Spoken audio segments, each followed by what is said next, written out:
নমস্কার বন্ধুরা, বাংলার ইনভেস্টর ইউটিউব চ্যানেলে আপনাদের সকলকে স্বাগত জানাই। চ্যানেলে প্রথমবার এসে থাকলে চ্যানেলটা অবশ্যই সাবস্ক্রাইব করে রাখবেন এবং তার সঙ্গে সঙ্গে পাশে থাকা বেল আইকনটিকে অল অবশ্যই সিলেক্ট করে রাখবেন, যাতে করে পরবর্তী ভিডিওগুলোর নোটিফিকেশন আপনাদের কাছে সবার আগে পৌঁছে যায়। তো চলুন আজকের এই ভিডিওটা শুরু করা যাক। তো আজকের দিনেও দেখতে পাচ্ছেন ভারতীয় মার্কেটে হেভি সেল অফ দেখা গেছে। আজকের দিনেও এই নিফটি ফিফটি 0.66% পড়ে বন্ধ হয়েছে এবং টানা 5 দিন এই নিফটি ফিফটি বড় পতন দেখালো। তো মান্থলি এক্সপায়ারির যে সময় সেটাও সামনে চলে এসেছে। আগামীকাল শুক্রবার একটা ট্রেডিং সেশন রয়েছে এবং এরপরে সোমবার একটা ট্রেডিং সেশন রয়েছে। তারপরেই মঙ্গলবার এই নিফটি ফিফটির মান্থলি এক্সপায়ারি রয়েছে। তো সেই এক্সপায়ারির আগেও বড় পতন দেখা যাচ্ছে এবং তার সঙ্গে সঙ্গে আজকের যে ডেটা, এটা দেখে কিন্তু এটাই মনে হচ্ছে যে এফআইআই দের তরফ থেকে আজকের দিনেও হেভি সেলিং হয়েছে এবং সেই তুলনায় ডিআইআই রা এরা কিন্তু সেই পরিমাণে শেয়ার কিনতে পারেনি। তো এরপরে যখন এফআইআই এবং ডিআইআই ডেটা আসবে তখনই এটা ক্লিয়ার হয়ে যাবে। তো একটা 25,000 যে একটা বড় সাপোর্ট জোন ছিল সেটাকেও ভেঙে কিন্তু নিচের দিকে নেমে চলে এসেছে। তো এরপরে 25,000 এই লেভেলটাকে যতক্ষণ না ভাঙতে পারছে উপর দিকে, ততক্ষণ কিন্তু বড় তেজির সম্ভাবনা খুবই কম রয়েছে। আর নিচের দিকে ছোট একটা লেভেল রাখবো 24,800, এটাকে যদি ভাঙতে পারে তাহলে 24,600 পর্যন্ত যাওয়ার সম্ভাবনা রয়েছে। আর যদি দেখেন এই 25,000 এই লেভেলটাকে ভাঙার পরে কিন্তু হেভি প্রেসার তৈরি হয়েছে। এরপরে বিএসসি সেন্সেক্স এটাও আজকে 0.68% পড়েছে এবং এর সঙ্গে সঙ্গে নিফটি ব্যাংক এটা আজকের দিনে 0.26% পড়েছে। তবে এই নিফটি ব্যাংক এই ইন্ডেক্সটা কিন্তু অন্যান্য যে ইন্ডেক্স গুলো রয়েছে এদের থেকে ভালো পারফর্মই করেছে,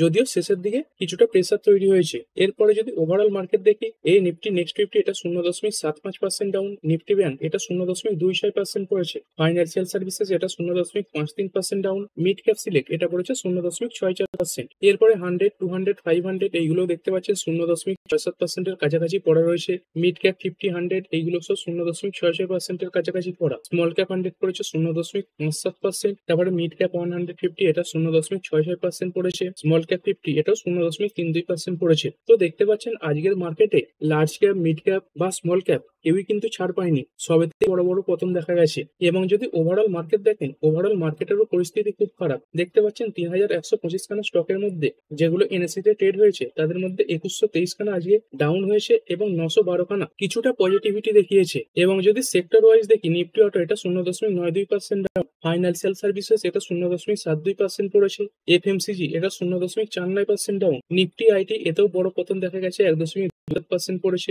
মিডিয়া পড়েছে 0.66%। তবে আজকের দিনে এই একটি সেক্টরই ভালো করেছে, সেটা হচ্ছে মেটাল সেক্টর। দেখতে পাচ্ছেন এটা 0.22% বাড়া। তবে এর পেছনে কিছু নিউজ রয়েছে, সেই কারণে কিন্তু মেটাল কোম্পানিগুলো ভালো পারফর্ম করেছে। আর এই মেটাল ইন্ডেক্স এটা 0.22% বেড়েছে। ফার্মা এটা 0.92% ডাউন, পিএসইউ ব্যাংক পড়েছে 0.52%, প্রাইভেট ব্যাংক এটা 0.14% পড়েছে, নিফটি রিয়েলটি এটা 1.65% পড়া। তো দেখতে পাচ্ছেন এই মেটাল বাদ দিয়ে কোনো সেক্টরই কিন্তু আজকের দিনে ভালো পারফর্ম করতে পারেনি। তো আজকের দিনে এই মেটাল সেক্টর ভালো পারফর্ম করার কারণ কি? যদি দেখেন এই ইন্দোনেশিয়াতে এই ফ্রিপোর্টের একটি মাইন রয়েছে যেটার নাম হচ্ছে গ্রাসবার্গ মাইন। তো এই মাইন থেকে প্রচুর পরিমাণে সোনা এবং তামা উৎপাদন করা হয়ে থাকে। তো সেখানে ল্যান্ডস্লাইডের ইনসিডেন্টের পরে সেই যে মাইনের আউটপুট সেটা কিন্তু বন্ধ রয়েছে, মানে সেই খনি থেকে এই তামা এবং সোনা এগুলোকে উৎপাদন করা হচ্ছে না। তো এর ফলে এটাই মনে করা হচ্ছে এই ইনসিডেন্টের ফলে কপার এবং গোল্ডের যে আউটপুট সেটাই 2026 সালে 35% পর্যন্ত পড়ে যেতে পারে এবং কোম্পানি এটা আশা করছে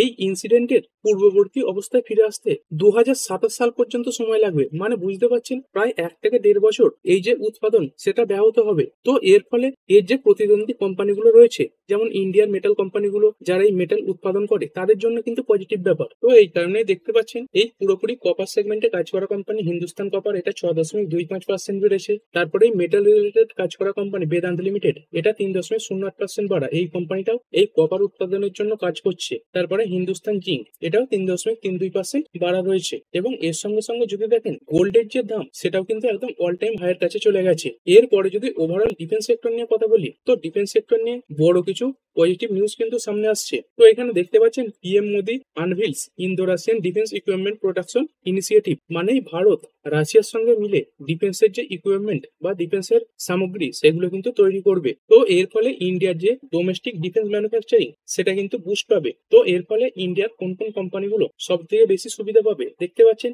এই বিডিএল ভারত ডাইনামিক্স লিমিটেড, যে এই কোম্পানিটা এই মিসাইল সিস্টেমের বিভিন্ন কাজ করে থাকে, তারপরে আন্ডার ওয়াটার ওয়েপন মানে এই মিসাইল টাইপেরই জিনিস তৈরি করে। তারপরে ভারত ইলেকট্রনিক্স লিমিটেড বা বেল দেখতে পাচ্ছেন a leader in advanced electronic product for defence services, মানে এই ডিফেন্স সেক্টরের যে সমস্ত অ্যাডভান্স ইলেকট্রনিক প্রোডাক্ট লাগে সেগুলোই বেল এই কোম্পানিটা তৈরি করে। এবং এর সঙ্গে সঙ্গে হিন্দুস্তান এরোনটিক্স লিমিটেড এই কোম্পানিটা এই ভারতের মধ্যে এরোস্পেস সেক্টরে একটা মনোপলি টাইপের কোম্পানি, এবং এই কোম্পানিটারও সুবিধা হবে। দেখতে পাচ্ছেন ইন্ডিয়ার মধ্যে এই যে ডিফেন্স ম্যানুফ্যাকচারিং হয় তার যে টেকনোলজিক্যাল ক্যাপাবিলিটি সেটা উন্নত হবে। এর সঙ্গে সঙ্গে বিদেশ থেকে আমাদের যে একটা প্রচুর পরিমাণে এই ডিফেন্স ইকুইপমেন্ট আমদানি করতে হয় সেটাও আগের থেকে কমবে, এবং এর ফলে ভারত পরবর্তীকালে এই যে ডিফেন্স সামগ্রী সেগুলো কিন্তু আরো বেশি করে এক্সপোর্ট করতে পারবে। তো কোন কোন ক্ষেত্রে এই কোলাবোরেশন হতে পারে দেখতে পাচ্ছেন অ্যাডভান্স মিসাইল সিস্টেম, তার সঙ্গে সঙ্গে ইলেকট্রনিক ওয়ারফেয়ার ইকুইপমেন্ট এবং এর সঙ্গে সঙ্গে এয়ারক্রাফট এন্ড এরোস্পেস কম্পোনেন্টস, এই ক্ষেত্রে এই কোলাবোরেশনটা হতে পারে। তো এটা অবশ্যই ডিফেন্স সেক্টরের জন্য পজিটিভ ব্যাপার। তো এখানে দেখতে পাচ্ছেন মোদিজি কি বলেছেন, we are further strengthening time tested partnership with Russia, এবং এর সঙ্গে রাশিয়ার সঙ্গে মিলে এই যে AK-203 রাইফেল রয়েছে এর প্রোডাকশন কিন্তু শুরু হবে, এবং এটাই উত্তরপ্রদেশে প্রথম কিন্তু শুরু হচ্ছে। তো এই AK-203 এই রাইফেলটা কি রাইফেল, তো এখানে দেখতে পাচ্ছেন এই যে রাইফেলটা এটারই নাম হচ্ছে AK-203 রাইফেল। যদি দেখেন এই রাইফেলটা এই যে AK সিরিজ রয়েছে তার আপডেটেড ভার্সন, তো অনেক কিছু টেকনোলজি অ্যাড করা হয়েছে, তার সঙ্গে সঙ্গে কিছু অ্যাডভান্টেজও রয়েছে। যদি দেখেন এই যে AK-47 যেটা বহুল প্রচলিত, এর যদি রেঞ্জ দেখেন, রেঞ্জ দেখতে পাচ্ছেন 350 মিটার। তো এইখানে যদি শুধু রেঞ্জের হিসাব দিয়েই দেখি এই AK-203 এর যে রেঞ্জ সেটা কিন্তু শুরুই হচ্ছে 400 মিটার থেকে, এবং এর যে এফেক্টিভ রেঞ্জ সেটা হচ্ছে 400 থেকে 800 মিটার পর্যন্ত। আর এরপরে যদি কথা বলি শুধুমাত্র হিন্দুস্তান এরোনটিক্স এই কোম্পানিটার ব্যাপারে, তো এখানে দেখতে পাচ্ছেন এই হ্যাল এই কোম্পানিটার সঙ্গে এই ডিফেন্স মিনিস্ট্রি এরা ৬৫,৩৭০ কোটি টাকার একটা কন্ট্রাক্ট সাইন করেছে, যেখানে হ্যাল কোম্পানিটা ৯৭ খানা লাইট কমব্যাট এয়ারক্রাফট এই গভর্নমেন্টকে সাপ্লাই করবে, যাদের মধ্যে ৬৮ খানা ফাইটার্স জেট থাকবে এবং ২৯ খানা টুইন সিটার্স থাকবে, এবং তার সঙ্গে সঙ্গে এর সঙ্গে সম্পর্কিত বিভিন্ন ইকুইপমেন্ট এইগুলোকে সরবরাহ করবে। আর কাদের জন্য করবে দেখতে পাচ্ছেন, ইন্ডিয়ান এয়ারফোর্সের জন্য করবে। তো এটাই হ্যাল এই কোম্পানিটার জন্য একটা বিরাট বড় পজিটিভ ব্যাপার। আর এরপরে যদি আইপিও নিয়ে কথা বলি, তো আজকের দিনে মার্কেটে একটি আইপিও লিস্ট হয়েছে, তবে এই যে লিস্টিং সেটা কিন্তু খারাপের দিকেই হয়েছে। তো দেখতে পাচ্ছেন I value info solution IPO এটা আজকে মার্কেটে লিস্ট হয়েছে। তো ইস্যু প্রাইস ছিল 299 টাকা, আর কত লিস্ট হয়েছে 284 টাকা 95 পয়সাতে। তো দেখতে পাচ্ছেন 4.70% ডিসকাউন্টে মার্কেটে লিস্ট হয়েছে। আর যদি দেখি লিস্ট হওয়ার পরেও আজকের দিনে কিন্তু প্রায় 1% কাছাকাছি ডাউন হয়েছে, এবং আজকের দিনে টোটাল 5.74% পড়েছে এই ইস্যু প্রাইস থেকে। এরপরে কিছু কোম্পানি দেখে নেবো যেগুলো আজকে মার্কেটে ফোকাসে ছিল। এই ফিনোটেক্স কেমিক্যাল লিমিটেড এটা তো আজকের দিনে 6.46% বেড়ে বন্ধ হয়েছে, তবে শুরুর দিকে এই কোম্পানিটা প্রায় কিন্তু 16 থেকে 17% পর্যন্ত বেড়ে গিয়েছিল। তো এর পেছনে কি কারণ রয়েছে, তো কোম্পানিটার সামনেই বোর্ড মিটিং করতে চলেছে, এবং সেই বোর্ড মিটিং এ এই কোম্পানিটা বোনাস স্প্লিট এবং ডিভিডেন্ডের ব্যাপারে কনসিডার করতে পারে। তো এই কারণেই স্টকটাতে আজকের দিনে এত ভালো তেজি দেখা গেছে, এবং এই যে বোর্ড মিটিং এটা হবে সেপ্টেম্বর মাসের 27 তারিখে। তারপরে যদি কথা বলি নিউজেন সফটওয়্যার টেকনোলজিস লিমিটেড এই কোম্পানিটা এই TCS বেলজিয়াম এদের সঙ্গে 4.22 মিলিয়ন ইউরোর একটা কন্ট্রাক্ট সাইন করেছে। তারপরে ইন্টেলেক্ট ডিজাইন এরিনা এটা 2.62% বাড়া, আদানি পাওয়ার এটা 4.36% বেড়েছে। তো গত 2-3 দিনে অনেকটাই পড়ে গিয়েছিল, সেইখান থেকে আজকের দিনে কিছুটা রিকভারি হয়েছে মাত্র। তারপরে ইক্লার্ক সার্ভিসেস লিমিটেড এটা 2.72% বাড়া, এবং এর সঙ্গে সঙ্গে AWL এগ্রি বিজনেসেস যেটা আগে আদানি উইলমান নামে মার্কেটে লিস্ট ছিল এটা 3.32% বেড়ে বন্ধ হয়েছে। আর এরপরে যেগুলো পড়লো একটু বেশি সেগুলো দেখবো। যদি প্রথমেই কথা বলি টাটা ইনভেস্টমেন্ট কর্পোরেশন লিমিটেড এটা আজকের দিনে 6% কাছাকাছি পড়েছে। তো বিগত কয়েকদিনে এই টাটা ক্যাপিটালের যে আইপিও আসবে এই খবর আসছিল, এবং তার সঙ্গে সঙ্গে এই কোম্পানিটা স্প্লিট দিতে চলেছে, এই খবরের পরে স্টকটাতে ভালো তেজি দেখা গিয়েছিল। যদি দেখেন প্রায় 22 থেকে 23% কাছাকাছি বেড়েছিল, আর সেই কারণে আজকের দিনে এই পতনের মার্কেটে এটাও এত বড় পতন দেখিয়েছে। তারপরে কথা বলবো টাটা মোটরস লিমিটেড এটা আজকের দিনে 2.64% পড়েছে, এবং বিগত কয়েকদিনে অটো সেক্টরের কোম্পানিগুলো ভালো পারফর্ম করলেও এই টাটা মোটরস এটা কিন্তু ভালো পারফরমেন্স দেখাতে পারছে না। যদি দেখেন 5 দিনে টোটাল প্রায় 6.5% কাছাকাছি পড়েছে। তো কিছুদিন আগেই সামান্য একটা নিউজ কভার করেছিলাম টাটা মোটরস এর যে প্রিমিয়াম ব্র্যান্ড রয়েছে জাগুয়ার ল্যান্ড রোভার তার যে ওয়েবসাইট সেখানে সাইবার অ্যাটাক হয়েছে। তো এরকমটাই মনে করা হচ্ছে এই সাইবার অ্যাটাকের ফলে কোম্পানি প্রায় বিলিয়নসের কাছাকাছি লস হতে পারে। দেখতেই পাচ্ছেন, following reports that the recent cyber attack on Jaguar land rover could cost the car maker billions of pounds in lost revenue and profits. তো এই সাইবার অ্যাটাকের ফলে পরবর্তীকালে কোম্পানির রেভিনিউ এবং প্রফিট এর উপর খুবই খারাপ ইম্প্যাক্ট পড়তে পারে। এবং তার সঙ্গে সঙ্গে ফাইন্যান্সিয়াল টাইমস, এই যে নিউজ এজেন্সিটা রয়েছে, এটা কিন্তু এটাও রিপোর্ট করেছে যে এই নভেম্বর মাস পর্যন্ত এই জাগুয়ার ল্যান্ড রোভার তারা কিন্তু কোনো প্রকার ভেহিকেল প্রডিউস করতে পারবে না। এবং এরকমটা মনে করা হচ্ছে এই রেভিনিউয়ে প্রায় 3.5 বিলিয়ন পাউন্ড লস হতে পারে এবং তার সঙ্গে সঙ্গে গ্রস প্রফিটে 3 বিলিয়ন পাউন্ড লস হতে পারে। তারপরে রেডিংটন এটা 1.97% ডাউন হয়েছে, অ্যাস্ট্রাল লিমিটেড এটা 2.54% ডাউন, টানলা প্ল্যাটফর্ম এটা 4%-এর উপরে পড়েছে, গোদরেজ অ্যাগ্রোভেট এটা 3.35% ডাউন। তো এরকম লিস্ট প্রচুর রয়েছে, দেখতে পাচ্ছেন জেএম ফাইন্যান্সিয়াল এটা 3%-এর উপরে ডাউন, তারপরে হোম ফার্স্ট ফাইন্যান্স এটা 4%-এর উপরে পড়েছে, রামকৃষ্ণ ফরজিন্স এটা 3.75% ডাউন। আর যদি কথা বলি পলিক্যাব ইন্ডিয়া এটা 1.96% পড়েছে। তবে এতে কিছু ব্লক ডিল হয়েছে, সেই কারণে স্টকটাতে আজকে পতন দেখা গেছে। তো এখানে দেখতে পাচ্ছেন এই কোম্পানির শেয়ারে আজকে কিন্তু লার্জ ব্লক ডিল হয়েছে। তো এরকমটাই মনে করা হচ্ছে কোম্পানির যে প্রমোটার তারা নিজেই কিন্তু তাদের শেয়ার বিক্রি করেছে। তো একটা লার্জ ব্লক ডিলে প্রায় 21.9 লাখ শেয়ার হাত বদল হয়েছে। আর এই যে ব্লক ডিল হয়েছে তার যে ফ্লোর প্রাইস সেটা হচ্ছে 7,300 টাকা পার শেয়ার। তো দেখতে পাচ্ছেন কোম্পানির শেয়ার প্রায় তারই কাছাকাছি কিন্তু চলে এসেছিল।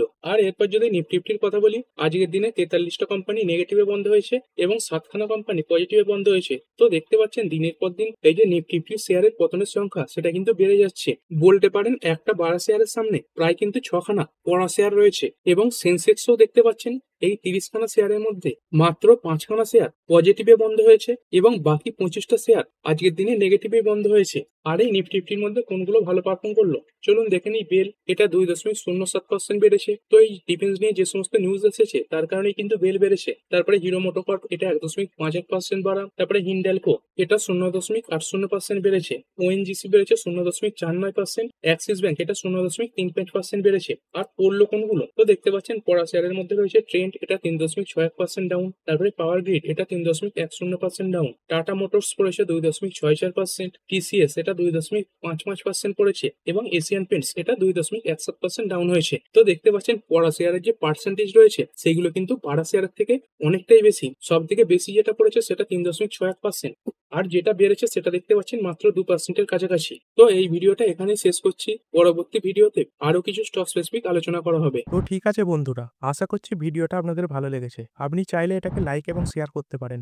আর শেয়ার মার্কেট সংক্রান্ত ডেইলি নিউজ আপডেট পেতে চ্যানেলটা সাবস্ক্রাইব করে রাখবেন এবং পাশে থাকা বেল আইকনটি টিপে অল অবশ্যই সিলেক্ট করে রাখবেন, যাতে পরবর্তী ভিডিওর নোটিফিকেশন আপনার কাছে সময় মতো পৌঁছে যায়। আর হ্যাঁ, ভিডিওটি শুধুমাত্র ইনফরমেশন এবং এডুকেশনাল পারপাসের জন্য বানানো হয়েছে। আমি সেবি রেজিস্টার্ড নই, তাই কোনো প্রকার শেয়ারে কোনো প্রকার বাই, সেল, হোল্ড বা অ্যাভারেজ করার কোনো সিদ্ধান্ত নেওয়ার আগে আপনার যে ফাইন্যান্সিয়াল অ্যাডভাইজার আছে তার সঙ্গে অবশ্যই আলোচনা করবেন। দেখা হচ্ছে পরের ভিডিওতে। ধন্যবাদ।